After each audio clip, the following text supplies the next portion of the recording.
नमस्कार दोस्तों, मैं अमन आपके YouTube चैनल एजुकेशन हब पे आपका स्वागत करता हूँ। यह C TET important question series का चैप्टर 9 भोजन स्वास्थ्य और स्वच्छता का पार्ट 2 है। जैसा कि मैंने आप लोगों को बता रखा था, चैप्टर बड़ा होने के कारण इसको मैं 3 पार्टों में डिवाइड किया हूँ और जिसका कि यह पार्ट 2 है। इस क्वेश्चन सीरीज को प्राप्त करने के लिए आप हमारे टेलीग्राम चैनल से जुड़ सकते हैं, जिसका कि लिंक वीडियो के डिस्क्रिप्शन में दिया हुआ है। तो चलिए शुरू करते हैं बिना किसी देरी के। आपका पहला क्वेश्चन है रिकेट्स बच्चों निम्न कथनों पर विचार कीजिए। निम्न कथनों पर विचार कीजिए। पहला आपका रिकेट्स बच्चों में होता है, बिल्कुल सही है। आपका रिकेट्स बच्चों में होता है और यही विटामिन डी की कमी से जो बड़ों में रोग होता है उससे हम कहते हैं ऑस्टियोपोरोसिस। ऑस्टियोपोरोसिस कहते हैं जो बड़ों में रोग होता है, और जो वही विटामिन डी की कमी से बच्चों में रोग होता है उसे हम रिकेट्स कहते हैं। दूसरा स्टेटमेंट है विटामिन के की कमी से रक्त का तक्का नहीं जमता है। तो बिल्कुल दूसरा वाला भी स्टेटमेंट आपका सही होता है कि विटामिन के की कमी से रक्त का तक्का नहीं जमता है। अगला है आपका पीलिया, पोलियो, आंत्र ज्वर मक्खियों से फैलते हैं। तो बिल्कुल आपका गलत है कि यह सब मक्खियों से फैलने वाली बीमारियां नहीं। मक्खियों से आपका हैजा, कॉलरा और टाइफाइड होता है। अगला आपका स्टेटमेंट चौथा है दूध, अंडा, मछली, पपीता, आंवला आदि से हमें विटामिन ए मिलता है। तो यह भी आपका सही है कि दूध, अंडा, मछली, पपीता, आंवला आदि से हमें विटामिन ए प्राप्त होता है। आगे लिखा हुआ है उपरोक्त कथनों में से कौन से कथन सत्य हैं। तो जैसा कि मैंने बताया कि पहला वाला कथन आपका सत्य था, पहला सत्य था, दूसरा वाला सत्य था, तीसरा गलत था और चौथा सत्य था। तो यहाँ पे हम देखते हैं कि सी वाला यहाँ पे हम देखते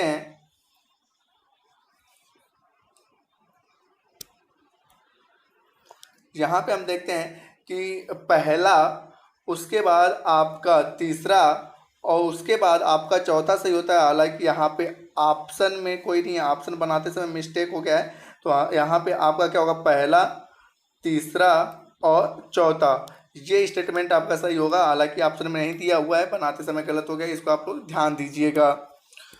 आपका अगला क्वेश्चन है मनुष्य के रक्त में सामान्य हीमोग्लोबिन की मात्रा होती है। मनुष्य के रक्त में सामान्य हीमोग्लोबिन की मात्रा होती है। पहला है 10 से 12 जीएम प्रति डीएल। दूसरा है आपका कि 12 से 15 जीएम प्रति डीएल। सी है आपका 8 से 12 जीएम प्रति डीएल और डी है 15 से 20 जीएम प्रति डीएल। तो यहाँ पे आइए हम हीमोग्लोबिन के बारे में पढ़ लेते हैं। लोहे की कमी से खून में हीमोग्लोबिन की कमी आती है। जब मनुष्य के शरीर में लोहे की कमी आती है तो हीमोग्लोबिन की कमी होती है, और जिसे हम क्या कहते हैं, एनीमिया कहते हैं। हमारे शरीर में सामान्यतः हीमोग्लोबिन जो होता है 12 से 15 जीएम प्रति डीएल होता है। 12 से 15 जीएम प्रति डीएल होता है।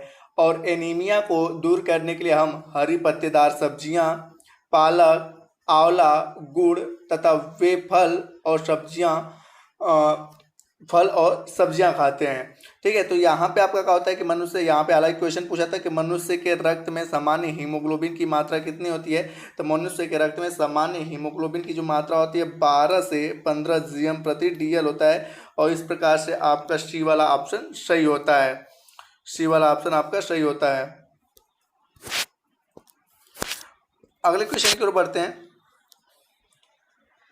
एनीमिया रोग किसकी कमी से होता है। एनीमिया रोग किसकी कमी से होता है। यहाँ पे आपका ऑप्शन है लोहा, दूसरा आयोडीन, तीसरा कैल्शियम और चौथा है फास्फोरस। तो जैसा कि मैंने बताया कि एनीमिया रोग किसके कमी से होता है, आपका ए कि लौह की कमी से क्या होता है, एनीमिया रोग होता है। एनीमिया रोग होता है। और अभी मैंने बताया कि एक मनुष्य के शरीर में 12 से 15 जीएम प्रति डीएल लोहे का होना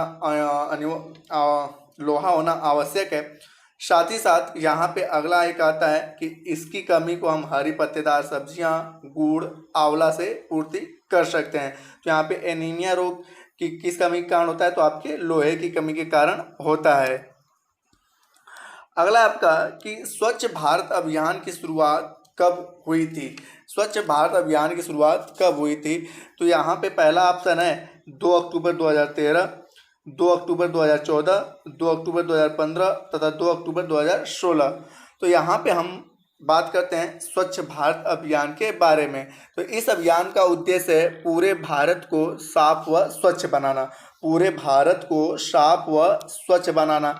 इस अभियान की शुरुआत महात्मा गांधी के जन्मदिवस 2 अक्टूबर 2014 को किया गया था और इसका मुख्य उद्देश्य था कि महात्मा गांधी के 150वें जन्म दिवस तक भारत को पूर्ण रूप से स्वच्छ बनाना। तो जैसा कि आपको पता होगा महात्मा गांधी का 150वां जन्म दिवस 2019 में मनाया गया, क्योंकि महात्मा गांधी का जन्म हुआ था 2 अक्टूबर 1869 को और इनके 50 वर्ष पूरे होते हैं 2 अक्टूबर 2019 को। और इस अभियान की शुरुआत की गई थी 2 अक्टूबर 2014 को। तो इसका मुख्य उद्देश्य था कि महात्मा गांधी के 150वें जन्मदिवस पर भारत को पूर्ण रूप से स्वच्छ बनाना था और इस उद्देश्य से लेकर 2014 को स्वच्छ भारत अभियान की शुरुआत हुई। और यहाँ पे अगला ही आता है आपका कि इस अभियान का नारा क्या दिया गया था। तो इस अभियान का नारा था न गंदगी करेंगे, न गंदगी करेंगे, न करने देंगे, न करने देंगे। तो ये था इस अभियान का नारा। तो यहाँ पे पूछा है हालांकि स्वच्छ भारत अभियान की शुरुआत कब हुई थी? तो स्वच्छ भारत अभियान की शुरुआत हुई थी 2 अक्टूबर 2014 को। तो आपका ऑप्शन नंबर बी सही होता है। अगला क्वेश्चन है निम्न में से कौन सा पहला राज्य है जिसने सबसे पहले पॉलीथीन और प्लास्टिक की थैलियों पर पूर्ण रूप से प्रतिबंध लगाया था? निम्न में से कौन सा राज्य है जिसने पूर्ण रूप से प्लास्टिक और पॉलीथीन की थैलियों पर प्रतिबंध लगाया था? तो आपके ऑप्शन है हिमाचल प्रदेश, दूसरा है उत्तर प्रदेश, तीसरा उत्तराखंड और चौथा है दिल्ली। तो यहाँ पे हिमाचल प्रदेश वह राज्य है जिसने पूर्ण रूप से प्लास्टिक की थैलियों पर प्रतिबंध लगाया था। तो आपका ऑप्शन ए सही होता है। अगला क्वेश्चन है आपका कि कौन सी बीमारी दूषित जल पीने से होती है? कौन सी बीमारी दूषित जल पीने से होती है? आपके ऑप्शन है एड्स, दूसरा है टाइफाइड, तीसरा है एनीमिया और चौथा है टिटनेस। तो आपको पता होना चाहिए एड्स जो है वह आपके HIV वायरस विषाणु से होता है। HIV वायरस जो कि एक विषाणु है और यह एक संक्रामक रोग है। टाइफाइड की बात करें तो यह साल्मोनेला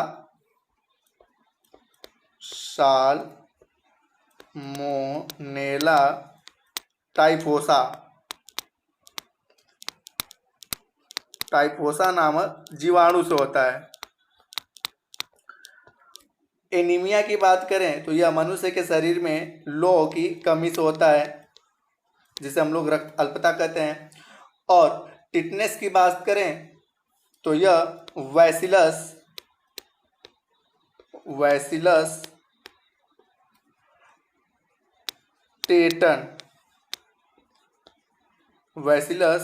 टेटन नामक जीवाणु से होता है। तो यहाँ पे हालांकि पूछा था दूषित जल पीने से कौन सा बीमारी होता है, तो यहाँ पे जो टाइफाइड जो जिसका जीवाणु है साल्मोनेला टाइफोसा, यह टाइफाइड जो है दूषित जल से होता है। एड्स जो है संक्रामक रोग है। एनीमिया लोहे की कमी से होता है और टिटनेस जो है यह लोहे के कटे हुए जो जंग लगे हुए चीज़ें होती हैं उससे आपका टिटनेस होता है। और टाइफाइड क्या होता है? दूषित जल के पीने से टाइफाइड होता है और इसके जीवाणु का नाम है साल्मोनेला टाइफोसा। तो इस प्रकार से 6 का बी सही होता है टाइफाइड। अगला क्वेश्चन आपका है कि निम्नलिखित में से कौन स्वस्थ अस्थियों के लिए आवश्यक है? निम्नलिखित में से कौन स्वस्थ अस्थियों के लिए आवश्यक है? ऑप्शन ए है पोटेशियम और विटामिन के, दूसरा है कैल्शियम और विटामिन ई, तीसरा है कैल्शियम और विटामिन सी और चौथा है आपका कैल्शियम और विटामिन यहाँ पे रहना चाहिए आपका डी वाले में, कैल्शियम और विटामिन डी।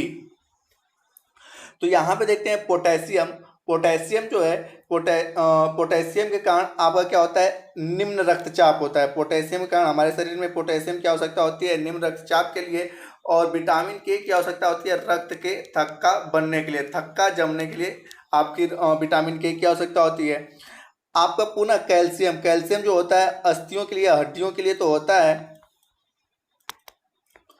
लेकिन यहाँ पे विटामिन ई जो है यह खास करके जननांग के लिए होता है। विटामिन ए जो होता है ई जननांग के लिए होता है। यहाँ पे पुनः कैल्शियम जो है अस्थियों के लिए तो होता है, लेकिन विटामिन सी किसके लिए होता है, विटामिन सी की कमी से हमारे शरीर में कौन सा आपका स्कर्वी रोग होता है, स्कर्वी। और पुनः यहाँ पे कैल्शियम अस्थियों के लिए होता है, और विटामिन डी की कमी से, यहाँ पे मैंने बताया कि डी छूट गया, विटामिन डी की कमी से हमारे शरीर में छोटे बच्चों में रिकेट्स जो होता है वो भी एक हड्डियों का रोग है, और बड़े वयस्कों में क्या होता है ऑस्टियोपोरोसिस होता है, ये भी एक हड्डियों का रोग है। तो यहाँ पे पूछा है कि निम्नलिखित में से कौन स्वस्थ अस्थियों के लिए आवश्यक है, तो एक व्यक्ति को स्वस्थ अस्थि के लिए कैल्शियम और विटामिन डी की आवश्यकता होती है, कैल्शियम और विटामिन डी की आवश्यकता होती है, और इस प्रकार से आपका डी वाला ऑप्शन सही होता है। अगला क्वेश्चन है विटामिन सी की कमी से होने वाले रोग का नाम क्या है। आपका पहला ऑप्शन स्कर्वी है, दूसरा बेरी है, तीसरा रतौंधी है, और चौथा थकान है। तो यहाँ पे हम देखते हैं कि स्कर्वी जो होता है आपके विटामिन सी से होता है, बेरी रोग जो होता है विटामिन बी से होता है, रतौंधी रोग जो होता है विटामिन ए से होता है, और पेशियों में थकान जो होती है वह आपके लैक्टिक अम्ल से की कमी के कारण होती है, लैक्टिक अम्ल की कमी के कारण होता है। तो यहाँ पे विटामिन सी की कमी से होने वाली बीमारी का क्या नाम है आपका स्कर्वी। तो यहाँ पे सही ऑप्शन क्या होगा, ए स्कर्वी। अगला क्वेश्चन है निम्नलिखित में से कौन सा अलग समूह से संबंधित है, निम्नलिखित में से कौन सा अलग समूह से संबंधित है। तो पहला आपका है स्कर्वी, दूसरा है रिकेट्स, तीसरा है रतौंधी, और चौथा है रेबीज। देख लेते हैं किस ढंग से यहाँ पे क्या अलग होना चाहिए। तो स्कर्वी जैसा ने आपने पता है स्कर्वी विटामिन सी की कमी से होता है, रिकेट जो होता है बच्चों में विटामिन डी की कमी से होता है, रतौंधी जो होता है विटामिन ए की कमी से होता है, लेकिन रेबीज जो है यह रैब्डो वायरस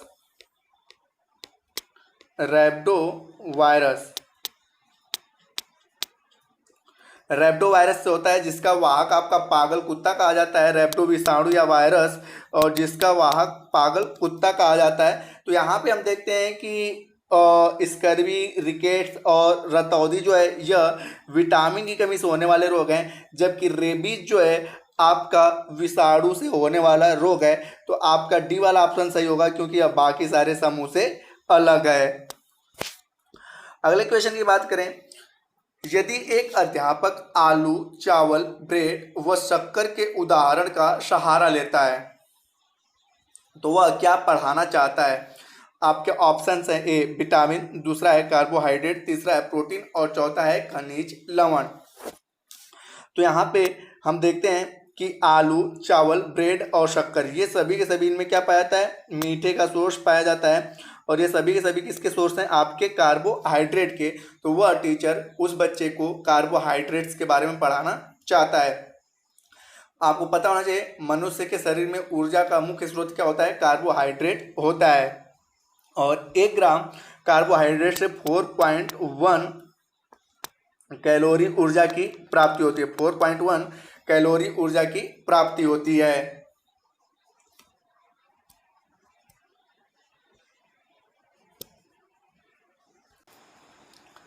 आपका अगला क्वेश्चन है, कुनैन नामक दवाई प्राप्त होती है। आपका ए ऑप्शन है नीलगिरी के पौधे से, बी है एकोनाइट के पौधे से, सी है सिनकोना के पौधे से, और डी है जलीय पौधे से। तो यहाँ पे जो आपका कुनैन नामक दवाई प्राप्त की जाती है ये आपके सिनकोना के वृक्ष से, कुनैन नामक जो दवा होती है वह सिनकोना के पौधे से प्राप्त की जाती है, और इस प्रकार से आपका सही ऑप्शन होता है सी, कुनैन नामक जो दवाई प्राप्त होती है सिनकोना के वृक्ष से प्राप्त होती है। अगला आपका है कि किस विटामिन की कमी से रक्त का थक्का नहीं जमता है, किस विटामिन की कमी से रक्त का थक्का नहीं जमता है। तो यहाँ पे आपका है ए विटामिन के, बी है बी, और सी है विटामिन डी, और डी है विटामिन ए। तो जैसा कि आपको पता है विटामिन के का विटामिन के का रासायनिक नाम है आपका फिलोक्विनोन। फिलोक्विनोन। और विटामिन, और इसके कारण क्या होता है कि मनुष्य के शरीर में इसकी कमी से मनुष्य के शरीर में रक्त का थक्का नहीं जमता है। फिलोक्विनोन। विटामिन बी का नाम है थायमीन। थायमीन। और इसकी कमी से आपको बेरी रोग होता है। बेरी। विटामिन डी का रासायनिक नाम है कैल्सीफेरॉल।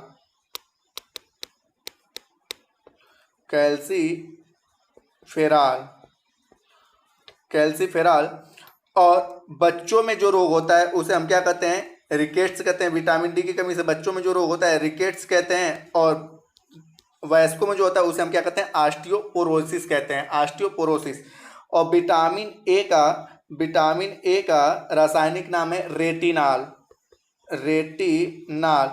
और इसकी कमी से जो रोग होता है उसे हम रतौंधी कहते हैं। इसकी कमी से जो रोग होता है उसे हम रतौंधी कहते हैं। तो हालांकि यहाँ पे पूछा है किस विटामिन की कमी से रक्त का थक्का नहीं जमता है, तो विटामिन के की कमी से रक्त का थक्का नहीं जमता है। तो सही ऑप्शन क्या होगा? आपका ए होगा।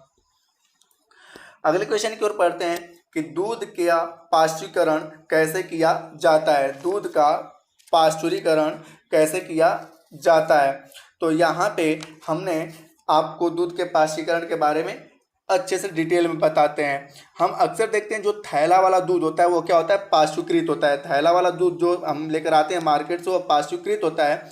और दूध को 62.8 डिग्री सेंटीग्रेड पर 30 मिनट के लिए या 71.7 डिग्री सेंटीग्रेड पर लगभग 30 सेकेंड तक, यहाँ पे यह मिनट है और यह क्या है? सेकेंड है। सेकेंड के लिए उबाल कर और ठंडा करके थैलों में पैक कर दिया जाता है जिससे वह जल्दी खराब नहीं होता है। और इसी विधि को हम क्या कहते हैं? पाश्चुरीकरण कहते हैं। और इस विधि की खोजकर्ता कौन है? लुई पाश्चर इस विधि के खोज करता है।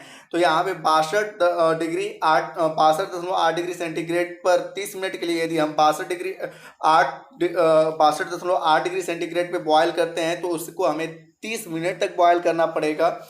यदि हम 71.7 डिग्री सेंटीग्रेड पे बॉयल कर रहे हैं तो उसे 30 सेकेंड तक बॉयल करना पड़ेगा। और इसके बारे में किसने हमें बताया था? लुई पास्चर ने। तो अब देखिए स्टेटमेंट देखते हैं कि पहला कह रहा है 100 डिग्री सेंटीग्रेड पर 15 मिनट तक तथा 90 डिग्री सेंटीग्रेड तक 5 मिनट तक गर्म किया जाता है। तो यह बिल्कुल आपका क्या है? गलत है। दूसरा है 100 डिग्री सेंटीग्रेड पर 15 मिनट तथा 90 डिग्री सेंटीग्रेड पर 32 मिनट के लिए, यह भी गलत है आपका। अगला है 71 डिग्री सेंटीग्रेड पर 15 मिनट तक तथा 62 डिग्री सेंटीग्रेड पर 5 सेकेंड तक, ये भी आपका गलत है। अगला आपका है कि 71 डिग्री सेंटीग्रेड पर 15 सेकेंड तक तथा 62 डिग्री सेंटीग्रेड पर 32 मिनट तक गर्म किया जाता है। तो लगभग उससे जो मैंने बताया था पाश्चुरीकरण के बारे में उससे सही ऑप्शन आपका मैच करता है डी वाला। तो यहाँ पे आपका डी सही होगा। जबकि मैंने एक्यूरेट आपको बताया था कि 62.8 डिग्री सेंटीग्रेड पे यदि गर्म करता है तो 30 मिनट तक, और आपका 71.7 डिग्री सेंटीग्रेड पे गर्म करता है तो क्या होता है आपका 30 सेकेंड तक उसे गर्म करना पड़ेगा। तो इसके आसपास नियरेस्ट ऑप्शन हमें दिख रहा है डी वाला। तो यहाँ पे डी आपका सही होगा। अगले क्वेश्चन की ओर बढ़ते हैं। आप लिखा है क्वाशी-योरकर नामक रोग किसकी कमी के कारण होता है? क्वाशी-योरकर नामक रोग किसकी कमी के कारण होता है? आपका ऑप्शन है कार्बोहाइड्रेट, दूसरा है प्रोटीन, तीसरा है विटामिन और चौथा है आयोडीन। चौथा है आपका आयोडीन। तो यहाँ पे हम देखते हैं कि कार्बोहाइड्रेट की कमी से शरीर का वजन कम हो जाता है। ये भी एक प्रकार का रोग है कि यदि आपका समय के अनुसार और आपकी उम्र के अनुसार और आपके हाइट के अनुसार वजन नहीं है तो वह भी एक प्रकार का रोग है। तो कार्बोहाइड्रेट की कमी से शरीर का वजन कम होता है। प्रोटीन की कमी से बच्चों में क्वाशी-योरकर तथा मेरेस्मस मेरेस्मस नामक रोग होता है, और इसको हम लोग क्या कहते हैं, क्वासियोरकर भी कह लेते हैं। अगला आता है विटामिन की कमी से हर एक, जैसे मैंने बताया मुख्य रूप से 6 विटामिन है और हर एक विटामिन से अपने अलग अलग रोग होते हैं उनकी कमी से। आयोडीन की कमी से आपका क्या होता है, घेंघा रोग होता है। आयोडीन की कमी से घेंघा रोग होता है। तो यहाँ पे हालांकि क्वेश्चन में पूछा गया था कि क्वासियोरकर नामक रोग किसकी कमी से होता है, तो क्वासियोरकर नामक रोग किसके, प्रोटीन की कमी के कारण होता है।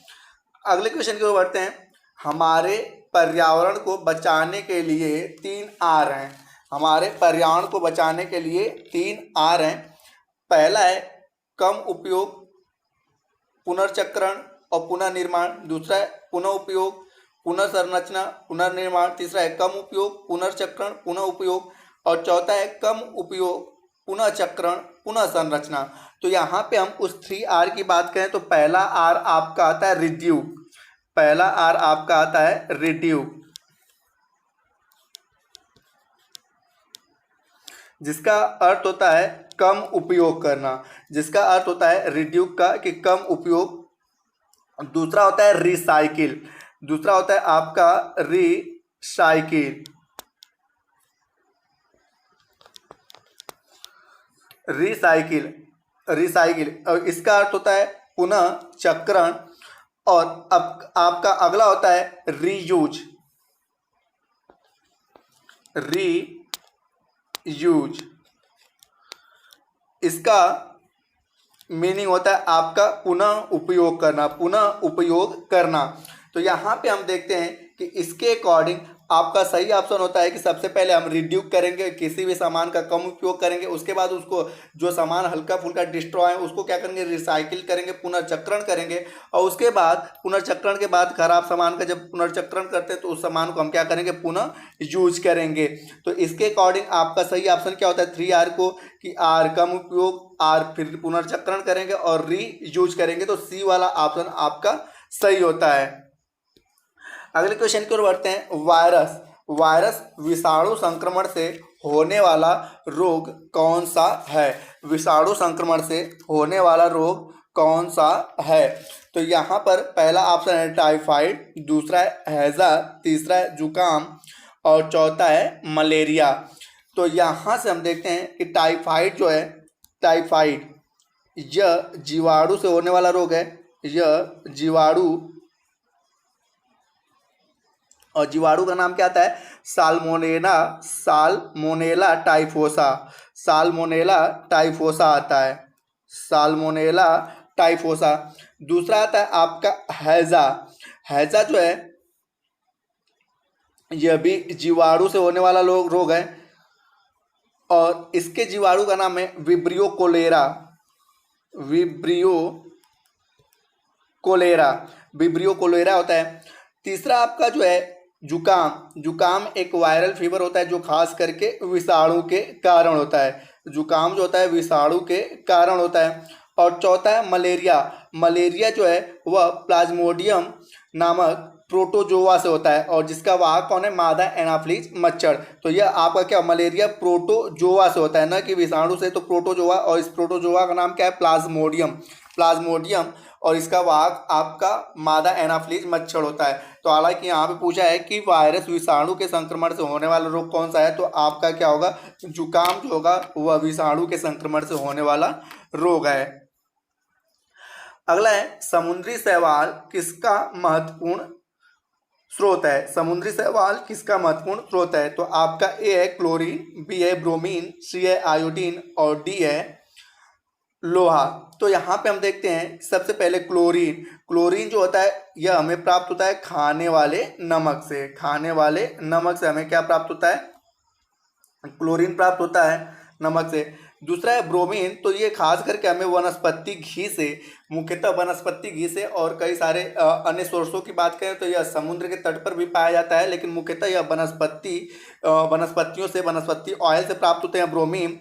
और तीसरा आयोडीन। तो आयोडीन जो है खास करके समुद्री भोजन से प्राप्त किया जाता है। तो यहाँ पे समुद्री शैवाल क्या है, तो यहाँ पे समुद्री शैवाल से मुख्य घटक क्या है आपका, तो आयोडीन है। और लोहे की बात करें तो लोहा हमें हरी पत्तेदार सब्जियां, आंवला, गुड़ से इत्यादि से हमें क्या होता है, लोहे की प्राप्ति होती है। तो यहाँ पे समुद्री शैवाल किसका महत्वपूर्ण स्रोत है, तो समुद्री शैवाल आयोडीन का महत्वपूर्ण स्रोत है। अगला क्वेश्चन है कि निम्नलिखित को सुमेलित कीजिए, निम्नलिखित को सुमेलित कीजिए। तो यहाँ पर पहला दिया है कि कट्टे और घाव, और वहाँ पे अगला दिया है सामान्य ज्वर, तीसरा है आँख की सूजन, और चौथा है दांत का दर्द, चौथा है दांत का दर्द। बीमारियों के घरेलू उपचार क्या हैं, तो यहाँ पे दांत के दर्द के लिए हम घरेलू उपचार करते हैं, हींग का चूर्ण या लौंग का तेल लगाते हैं। दांत के दर्द के लिए हम हींग का चूर्ण और लौंग का तेल लगाते हैं। अगला आता है पेट का दर्द, तो पेट के दर्द के लिए हींग या अजवाइन हम लेते हैं, पेट के दर्द के लिए हींग या अजवाइन लेते हैं। दूसरा होता है नॉर्मल यदि बुखार हो जाता है, आम बुखार होता है, तो मेथी की चाय लेते हैं, हम मेथी की चाय लेते हैं। अगला होता है यदि घाव लगता है तो हम क्या करते हैं, हल्दी का लेप लगाते हैं, हल्दी का लेप लगाते हैं। तो यहाँ पे कटे और घाव पे हम क्या करेंगे, हल्दी का चूर्ण लगाएंगे। उसके बाद अगला होता है यदि मोच आ जाती है, मोच आ जाती है तो हम क्या करते हैं, हल्दी और चूने का लेप लगाते हैं, हल्दी और चूने का लेप लगाते हैं। अगला है कि आँख की सूजन, यदि आँख में सूजन आ जाए तो हम क्या करते हैं कि ताजे धनिया की बीजों से उसका इलाज करते हैं, उसका सिकाई करते हैं। यदि आँख में जलन हो रहा है तो हम खीरा या चायपत्ती को काट कर, खीरा या चायपत्ती को काट कर उसको अपनी आँखों पे रखते हैं। यदि गला खराब होता है तो हम क्या करते हैं, अदरक और गुड़ का इस्तेमाल करते हैं। और अगला आपका है कि यदि बदहजमी होता है, यदि बदहजमी तो हम सौंफ का इस्तेमाल करते हैं। तो ये कुछ घरेलू उपचार हुए हैं। तो यहाँ पे हमने बताया कटे और घाव के लिए हम क्या करते हैं, हल्दी के चूर्ण का उपयोग करते हैं। सामान्य ज्वर के लिए मेथी के बीजों का हम क्या करते हैं, चाय बनाकर पीते हैं। और अगला आता है मेथी के बीजों का चाय बनाकर पीते हैं। आंखों के सूजन के लिए हम क्या करते हैं, ताजे धनिए के बीज का प्रयोग करते हैं। और दांत के दर्द के लिए हींग के चूर्ण का प्रयोग करते हैं। तो यहाँ पे इसके अकॉर्डिंग आपका सही ऑप्शन होता है डी वाला, इसके अकॉर्डिंग आपका सही ऑप्शन होता है डी वाला। आप अपना फिर से पुनः मैचअप कर सकते हैं। अगला है किस विटामिन की कमी से रक्त के घाव बहना रुकता है, किस विटामिन की कमी से रक्त का घाव बहना नहीं रुकता है। आपका ए है विटामिन ए, उसके बाद विटामिन बी, विटामिन सी और विटामिन के। तो जैसा कि मैंने आपको बताया विटामिन ए की कमी से रतौंधी होता है, विटामिन बी की कमी से आपका बेरी होता है, बेरी। विटामिन सी की कमी से स्कर्वी होता है, और विटामिन के की कमी से रक्त का थक्का नहीं जमता है। तो यहाँ पे आपका सही ऑप्शन डी होगा कि रक्त का थक्का किससे नहीं जमता है, विटामिन के की कमी से। अगला क्वेश्चन है कि चूहों के द्वारा फैलने वाला रोग है, चूहों के द्वारा फैलने वाला रोग है। आपका पहला है चेचक, दूसरा है मलेरिया, तीसरा है प्लेग और चौथा है तपेदिक। तो यहाँ पे हम देखते हैं चेचक को हम लोग स्मॉल पॉक्स भी कह लेते हैं, चेचक को स्मॉल पॉक्स कहते हैं। याद रखना चेचक स्मॉल पॉक्स है, और जो आपका चिकन पॉक्स है उसे हम लोग छोटी माता कहते हैं, और चेचक को स्मॉल पॉक्स। और इसके विषाणु का नाम जो है आपका वेरिओला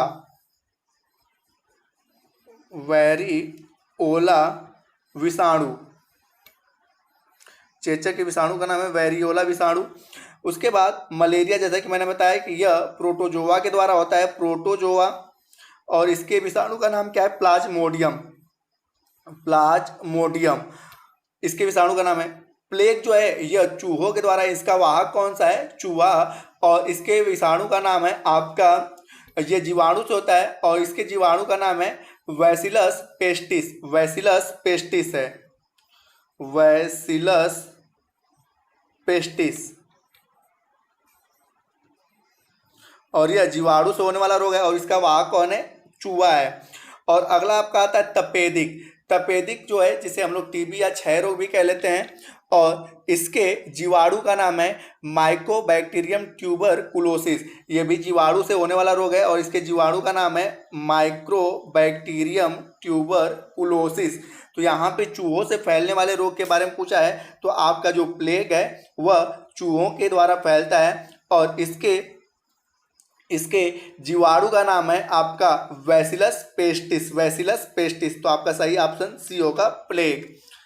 अगले क्वेश्चन की ओर बढ़ते हैं कि इनमें से कौन सा जैव अपघट्य पदार्थ है। तो जैव अपघट्य का मतलब कि वो पदार्थ जो पूर्ण रूप से डिस्ट्रॉय हो जाएं, जो हमारे पर्यावरण को नुकसान न पहुंचाएं। तो हम देखते हैं यहाँ पे पहला ऑप्शन है प्लास्टिक, जो कि जैव अपघट्य नहीं है। दूसरा पॉलीथीन, ये भी नहीं जैव अपघट्य है। और तीसरा है सीसा, ये भी जैव अपघट्य नहीं है।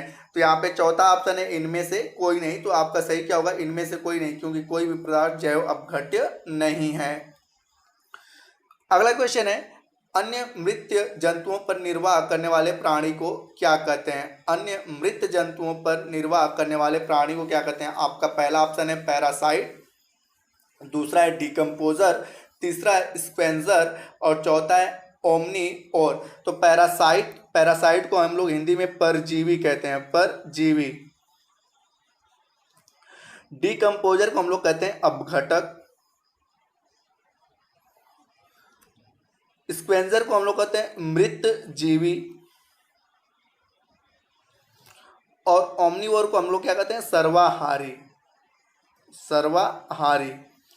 तो परजीवी वे जीव जंतु जो दूसरे के ऊपर जिंदा रहते हैं, जैसे कि आपने सुना होगा अमरबेल, वह क्या है, एक प्रकार का परजीवी पौधा है। डिकम्पोजर खास करके हम कवक और विषाणु को हम लोग डिकम्पोजर के रूप में जानते हैं, जो किसी भी मृत या मृत प्राय जीव जंतुओं को पूर्ण रूप से डिस्ट्रॉय करके उसे मिट्टी में मिला देता है। स्क्वेंजर मैंने बताया था कि वह जीव जंतु जो मुख्यतः मृत जंतुओं को अपना भोजन बनाते हैं, जैसे सियार हो गया, गिद्ध हो गया, ये क्या है, स्क्वेंजर, जिन्हें हम लोग मृत जीवी कहते हैं। और ओमनीवर जिसको हम लोग सर्वाहारी कहते हैं, सर्वाहारी जो सभी मांस भी खाते हैं, साग भी खाते हैं, तो ये हम लोग क्या कहते हैं, सर्वाहारी। तो यहाँ पूछा है कि मृत जंतु निर्वाह करने वाले प्राणियों को हम क्या कहते हैं। तो यहाँ पे सही ऑप्शन होगा स्क्वेंजर और इसके अंतर्गत गिद्ध और सियार आते हैं, जो खास करके मृत जीव जंतुओं को खाते हैं। अगला आपका कि सागरी खरपतवार किसका महत्वपूर्ण स्रोत है। पहला है क्लोरीन, दूसरा है ब्रोमीन, तीसरा आयोडीन और चौथा है लोहा। तो जैसा कि मैंने बताया क्लोरीन खाने वाले नमक से प्राप्त होता है, ब्रोमीन जो है वनस्पति से प्राप्त होता है, आयोडीन जो है समुद्री खरपतवार समुद्री जीवों से प्राप्त होता है, समुद्री मछलियों से प्राप्त होता है आयोडीन। लोहा जो है जिसकी कमी से एनीमिया नामक रोग होता है, इसके लिए हम क्या करते हैं, हरी पत्तेदार सब्जियां खाते हैं, फल खाते हैं, आंवला खाते हैं, गुड़ खाते हैं, तो ये इससे हमें लोहा मिलता है। तो सागरी खरपतवार किसका महत्वपूर्ण स्रोत होता है, तो आपका ऑप्शन सही होगा सी, आयोडीन का, आयोडीन का। अगला है निम्नलिखित में से किस वर्ग में प्रोटीन की प्रचुरता है। आपका पहला ऑप्शन है दूध, आम, गाजर, दूसरा ऑप्शन है अंडा, मटर, मछली, तीसरा है सोयाबीन, चना और मक्का और चौथा ऑप्शन है सेव, दही, मांस। तो हम देखते हैं कि सबसे अच्छा प्रोटीन का सोर्स होता है सोयाबीन और सोयाबीन के बाद दूसरा सबसे अच्छा सोर्स होता है दाल। तो यहाँ पे सोयाबीन, चना और मक्का कुछ इसी ग्रुप को इंगित करता है, तो इस प्रकार से आपका सही ऑप्शन होता है सी वाला, सोयाबीन, चना और मक्का। अगला है पोलियो का कारण है, पोलियो का कारण क्या है। तो यहाँ पे आपका होता है पहला जीवाणु, दूसरा है विषाणु, तीसरा है कवक और चौथा है कीट। तो यहाँ पे पोलियो जो होता है वह एक निस्यंदी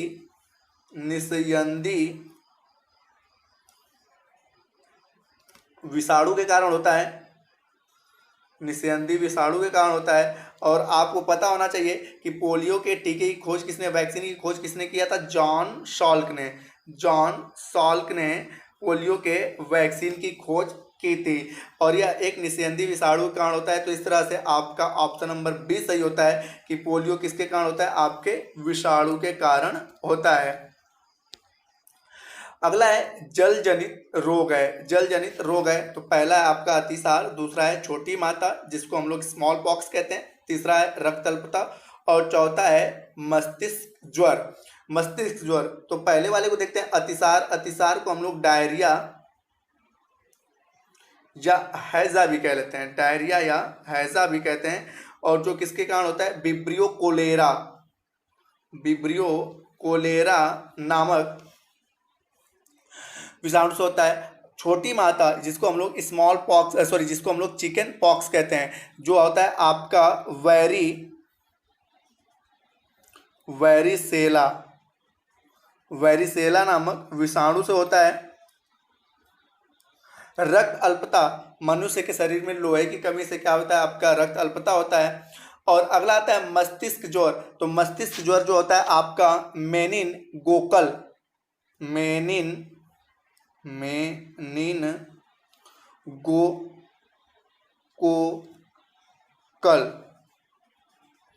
गोकोकल नामक जीवाणु से होता है, मैनीगोकोकल नामक जीवाणु से होता है। अब यहाँ पे देखते हैं कि यह किसके द्वारा फैलता है, तो यहाँ पे अतिसार दूषित भोजन, दूषित पानी से होता है, जिसका वाहक कौन होता है, मक्खियाँ होती हैं। छोटी माता, खास करके जहाँ पे साफ सफाई नहीं होता है वहाँ पे छोटी माता रोग होता है। रक्त अल्पता लोहे की कमी से, और मस्तिष्क ज्वर या खास करके सांस के द्वारा और छींक के द्वारा फैलता है। तो यहाँ पे जल जनित रोग के बारे में कहा है, तो जल जनित रोग कौन सा है, आपका अतिसार है, जिसको हम लोग डायरिया या हैजा भी कह लेते हैं, और जिसका वाहक मक्खियाँ होती हैं, दूषित जल होता है। और यहाँ पर कौन सा विषाणु होता है, विब्रियो कोलेरा नामक विषाणु आपका हो जाता है। अगला है निम्नलिखित में से कुनैन नामक दवा प्राप्त होती है। पहला आपका मनी प्लांट है, दूसरा है सिनकोना प्लांट है, तीसरा है यूकेलिप्टस, और चौथा है अकोनाइट्स। तो यहाँ पे आपको पता होना चाहिए कि कुनैन नामक दवा सिनकोना के वृक्ष से प्राप्त किया जाता है। कुनैन नामक दवा सिनकोना के वृक्ष से प्राप्त किया जाता है। तो इस प्रकार से सही ऑप्शन होगा आपका बी। अगला क्वेश्चन है प्रोटीन की सर्वोत्कृष्ट स्रोत है। पहला है दूध, दूसरा है मांस, तीसरा है सोयाबीन, और चौथा है अंडा। तो जैसा मैंने बताया सबसे अच्छा प्रोटीन का सोर्स क्या है, आपका सोयाबीन है, उसके बाद दाल आता है। और प्रोटीन से हमें ऊर्जा के साथ साथ हमारे शरीर में वृद्धि भी होता है। 1 ग्राम प्रोटीन से 5.5 कैलोरी ऊर्जा हमें प्राप्त होती है। प्रोटीन की कमी से क्वासिक्योर और मेरमस नामक बीमारी भी होती है, जो खास करके बच्चों में होती है।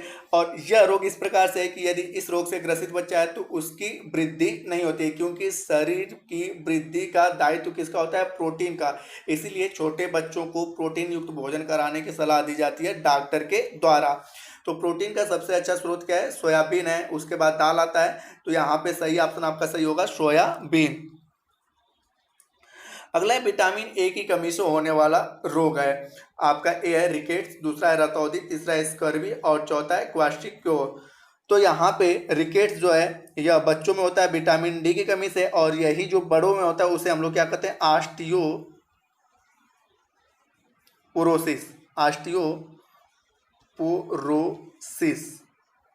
यह बच्चों वयस्कों में होता है विटामिन डी की कमी से। रतौंधी जो है आपका विटामिन ए की कमी से होता है। स्कर्वी जो है विटामिन सी की कमी से होता है। और क्वासियोरकर जो है आपके प्रोटीन की कमी से क्या होता है, बच्चों में होता है। तो यहाँ पे पूछा था कि विटामिन ए की कमी से होने वाला रोग कौन सा है, तो विटामिन ए की कमी से रतौंधी होता है, और सही ऑप्शन आपका होता है बी। सही ऑप्शन आपका बी होता है। अगला है डेंगू रोग का वाहक है, डेंगू रोग का वाहक है। तो यहाँ पे पहला ऑप्शन है एडीज मच्छर, दूसरा है क्यूलैक्स मच्छर, तीसरा है घरेलू मक्खी, और चौथा है एनाफ्लीज मच्छर। तो सबसे पहले डेंगू मच्छर का वाहक जो है वह एडीज मच्छर है। दूसरा है क्यूलैक्स मच्छर, तो आप लोगों ने सुना होगा फाइलेरिया, जिसे हाथी पांव भी कह लेते हैं। फाइलेरिया जो होता है इसका वाहक कौन सा है, क्यूलैक मच्छर है। घरेलू मक्खी से मुख्यतः आपका कौन सी बीमारी, कई सारी बीमारियां होती है, लेकिन इनमें से मुख्यतः आपका आता है हैजा जो होता है घरेलू मक्खियों के द्वारा होता है। और एनाफ्लीज मच्छर, मलेरिया का आपने नाम सुना होगा, मलेरिया जो होता है वह मादा एनाफ्लीज मच्छर के द्वारा होता है। तो यहाँ पे पूछा है कि डेंगू रोग का वाहक कौन सा है, तो यहाँ पे डेंगू रोग का वाहक एडीज मच्छर है। तो आपका सही ऑप्शन ए होता है एडीज मच्छर। तो हमारी यह जानकारी आपको यदि अच्छी लगी हो तो अपने दोस्तों के साथ शेयर करें, लाइक करें, कमेंट करें। यदि इस चैनल पे आप नए हैं तो इस चैनल को सब्सक्राइब अवश्य करें। धन्यवाद।